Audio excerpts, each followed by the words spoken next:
Reconozco que afrontaba esta entrevista con más nervios de lo habitual. Para mí, Mario Alonso Puig es un referente en mi vida.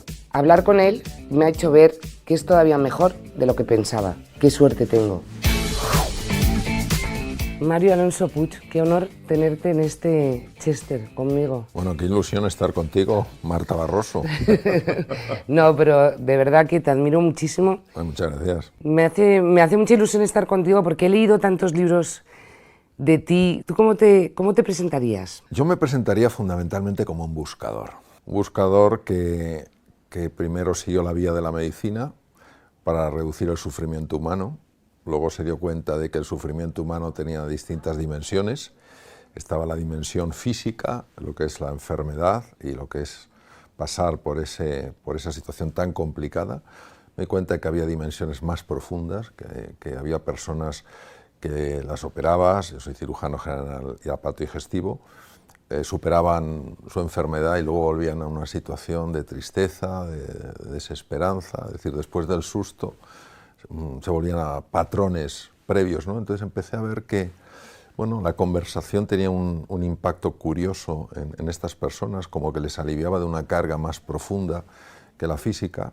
Siempre me interesó no solo la dimensión física, sino también la dimensión mental y espiritual de la persona, y eso de alguna manera me llevó a dar ese salto para intentar despertar lo que yo llamo el potencial dormido, ¿no? La verdadera versión, la verdadera esencia de la persona. Todo esto es el resultado de una búsqueda de cómo podemos las personas sufrir menos y ser más felices, de dónde parte nuestro sufrimiento, qué es la felicidad. Junto a mi búsqueda científica y técnica de cómo podía aplicar los conocimientos de la medicina moderna para resolver o ayudar a resolver enfermedades, surgió esa inquietud profunda de cómo a través de la palabra se podía llegar a movilizar esos recursos que ya habían descrito hace 2500 años los médicos griegos con un abordaje que ellos llamaban el arte médico. Entonces me interesaba mucho cómo unir la parte científica y técnica con la parte más del arte, de la comunicación, ¿no? Y esta inquietud, sumado a lo que me decían mis enfermos de cómo les impactaba, pues fue lo que de alguna manera me llevó a dar el siguiente salto hace 20 y tantos años, que fue dejar la cirugía para seguir investigando en este campo, publicando y, en fin, hablando de estos temas, como ahora contigo. Eres cirujano, eres conferenciante y luego hay una cosa que pones que es estudioso, por decirlo de alguna manera, de la inteligencia, ¿no? Sí. Y a mí me impresiona cómo se estudia la inteligencia. Ese interés por saber en qué consistía la inteligencia, pues al cabo de los años no solo me llevó a estudiar el tema, sino irme con el profesor Howard Gardner y David Perkins, que son pioneros en el mundo en el estudio de las inteligencias, y entender que todos somos inteligentes, que no hay ninguna persona que no sea inteligente, que hay distintos tipos de inteligencia. Entonces, yo no tengo una inteligencia lógico-matemática, pero tengo otros tipos de inteligencia. Emocional, entonces, cuando tú entras en ese tipo de inteligencia, tú fluyes. ¿Cuál es el valor más importante que deberíamos, no sé si se trabajan los valores o no se trabajan, y cuáles son los que crees que están más asentados en la sociedad y los que más nos hacen falta? Para mí el valor supremo solo es uno, el amor. El amor, porque el amor es una fuerza absolutamente descomunal.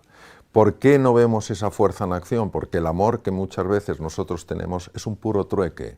Yo te quiero si tú eres como quiero que seas. Y voy a jugar con ese amor, a lo mejor no de una forma explícita, pero sí implícita en la forma en la que te miro, en algún gesto, etc. El amor del que hablo yo es el famoso agape de los griegos, que es un amor gratuito, es un amor sin condiciones. El poder de este amor es tan brutal, porque cuando una persona se siente amada de esa manera, algo en su interior empieza a reconocer su verdadera esencia, su verdadera procedencia. Entonces, a mí me parece el valor de los valores. Entonces, hoy en la sociedad, ¿qué ocurre? Pues que hemos perdido tres cosas. Yo hice un programa muy extenso con Bután. En Bután hablan de que hay tres divisiones, que es el origen del sufrimiento humano. Primero, que estamos separados de nosotros mismos. ¿Qué quiere decir? Que no nos amamos. La segunda es la división con los demás. No nos amamos. ¿Qué ocurre cuando tú te sientes realmente amado por un extraño?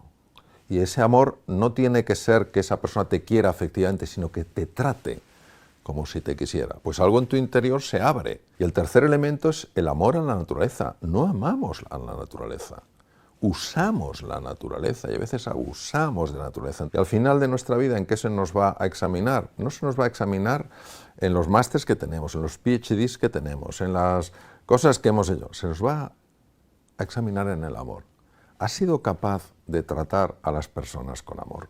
¿Has sido capaz de entender que en el tener todos tenemos cosas distintas, pero en el ser todos compartimos el mismo ser?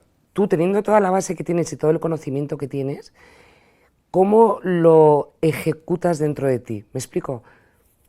Porque tiene que ser muy difícil, porque tú tendrás épocas malas también y te caerá mal alguien de repente, ¿o no? La perfección es el estándar más bajo del mundo. Ya hablaba de ello Freud cuando decía el ideal del yo, ¿no? Del mundo, tengo que ser perfecto, tengo que ser perfecto. Eres humano. Y un ser humano, pues es como una combinación entre algo que es perfecto, que es su ser, y algo que no es perfecto, que es su naturaleza más material, y tienes que amar las dos cosas. Tienes que amar tu naturaleza humana. Y en ese amor yo creo que es cuando uno empieza a sanar sus heridas. ¿Cómo educas a tus hijos? O sea, ¿cómo? Porque es una gozada, por un lado, pensar que tu padre tiene todos esos valores tan claros y todos esos estudios tan claros. ¿Cómo les educas con tanto conocimiento del ser humano? Bueno, Marta, yo creo que una cosa es el saber y otra cosa es el saber hacer. Es verdad que en el saber, por años, pues algo sé, porque me he pasado toda la vida estudiando y sigo haciéndolo, ¿no? Pero el saber hacer es cuando uno a veces se queda corto. Lo bueno es que mis hijos me lo dicen. Qué bueno, claro. Cuando me quedo corto, que sucede unas cuantas veces, es decir, que no llego al estándar que me gustaría, ellos me lo dicen. Y esa confianza que ellos tienen en decírmelo es lo que me gusta. ¿Qué quiero que aprendan mis hijos de mí? Pues quiero que aprendan dos cosas. Primero, que a veces las emociones que tenemos son emociones muy agradables. Oye, pues el amor, la ilusión, el entusiasmo, la confianza. Y otras veces son emociones duras, como la frustración, la sensación de impotencia, la sensación de desesperanza, y que forman parte de la naturaleza humana. Y que intentar acallar unas, es decir, hay emociones buenas y emociones malas. No, son emociones, son energía en acción. Entonces, una vez que ellos ven esas emociones y no tienes esa obsesión en taparlo, para que no vean este momento, que es una situación de miedo, lo segundo es decir, la persona libre no es la que vive de acuerdo a sus emociones, sino de acuerdo a sus elecciones. A pesar de que tengo miedo, voy a hacer esto. Ayer me enteré que existía en 2 países, me parece, o 3, el Ministerio de la Soledad. ¿Qué es eso del Ministerio de la Soledad? ¿Cómo puede llegar un país a tener un Ministerio de la Soledad? Es que me parece durísimo. Y la soledad puede ser muy confusa, porque puedes tener una persona que esté rodeada por un montón de personas y sentirse profundamente sola. Entonces, la soledad surge cuando tú no puedes abrir tu corazón, porque sabes que no va a haber un deseo real de comprenderte, sino que lo más fácil es que te juzguen. La soledad surge cuando sientes que tú no perteneces. La soledad surge cuando no sientes que para alguien tengas un cierto valor, una cierta importancia. Bueno, que me encanta el título de Vivir es un asunto urgente. Has escrito 11 libros, ¿no? Me parece. Sí, 11. Bueno, pues a mí, no sé si yo he interpretado mal el título, pero a mí lo de vivir es un asunto urgente me encanta porque yo quiero vivir desde que me levanto hasta que me acuesto todo intensamente y a lo bestia. Y de repente veo pues, que se muere la hermana de un amigo mío de un infarto. A mí ahí es cuando me sale la frase que a mí más me gusta, que es la vida es ahora, porque no tenemos ni idea de lo que nos va a pasar dentro de 5 minutos. El libro Vivir es un asunto urgente trata del estrés y trata de las relaciones. Y es verdad, nosotros tenemos la sensación, independientemente de la edad, de que viviremos siempre. No estamos en el presente, y en el presente es donde suceden las cosas. No estar en el presente es no estar en la realidad, es estar en la cabeza. Porque si no estás en el presente, estás en algo que ya no está, pero está en tu cabeza, y si no está, y en el futuro no puedes estar todavía, pero en tu cabeza sí ya lo estás dibujando. Lo que pasa es que es tan difícil luego todo hacerlo, ¿verdad? Yo creo que una cosa que nos ayudaría, Marta, es vivir mucho más en la gratitud. Tendemos a vivir en la queja y no en la gratitud. Al final, yo creo que hay que dar gracias a Dios todos los días de nuestra vida por estar vivos. Sí, sí. Por eso yo creo que sí. O sea, vivir disfrutando de la vida en un sentido bonito. Y esto es cuando uno entiende que la vida tiene un sentido. Es decir, cada día tiene un para qué. Ese término de la felicidad existe como tal, son momentos determinados de la vida. tendemos a confundir el bienestar subjetivo de la felicidad. El bienestar subjetivo es el goce de los sentidos, la felicidad es el gozo del corazón. Entonces, si yo estoy comiendo algo que está muy rico, viajando de una manera agradable, etcétera, etcétera, mis sentidos lo disfrutan. Es el bienestar de los sentidos, el goce de los sentidos. Si yo conecto con una persona, si yo ayudo a una persona, si yo disfruto con una persona, entonces eso es el gozo del corazón. ¿Qué ocurre? Que nuestra sociedad muchas veces, tan enfocada exclusivamente en lo material, pretende decir que el tener va a rellenar los vacíos del ser, y no puede ser, porque el ser, nuestra esencia, es feliz por nuestra propia procedencia, pero en el tener, ahí podemos conseguir ese bienestar subjetivo, pero no la felicidad. En resumen, la felicidad es una cosa constante, el bienestar es oscilante. Entonces, esta cosa constante que hace que cuando tu bienestar es alto, tú no te lo crees, no te crees que por eso eres el rey del mambo. Y cuando tu bienestar baja, porque hay una pérdida económica, una pérdida personal, claro que te duele, pero no te desmoronas. Es decir, digamos que la felicidad sería la línea que estabiliza esas subidas y esas bajadas que nos produce nuestra propia vida en este entorno de tiempo, de espacio, de materia y de forma. ¿De qué noticia te gustaría ser protagonista? Sí me gustaría ser protagonista de una noticia, por sencilla que fuera, donde grupos rivales, de alguna manera, se abrazan pensando en el bien común. Y entonces, ¿qué podemos construir juntos? Y entonces se puede construir muchas cosas. ¿Cómo se puede convivir con lo que llamas diestrés y la alegría?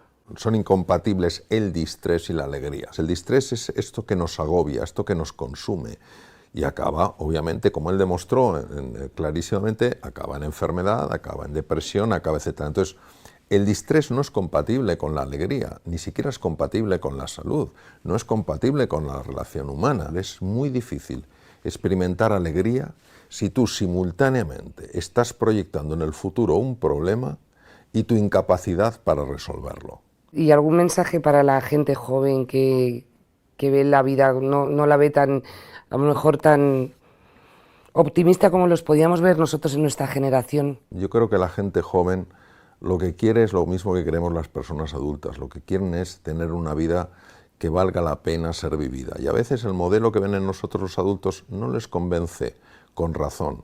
Entonces, bueno, yo creo que en la juventud tenemos que mostrar que nosotros podemos mejorar. ¿Cómo podemos nosotros empezar a dar ejemplo?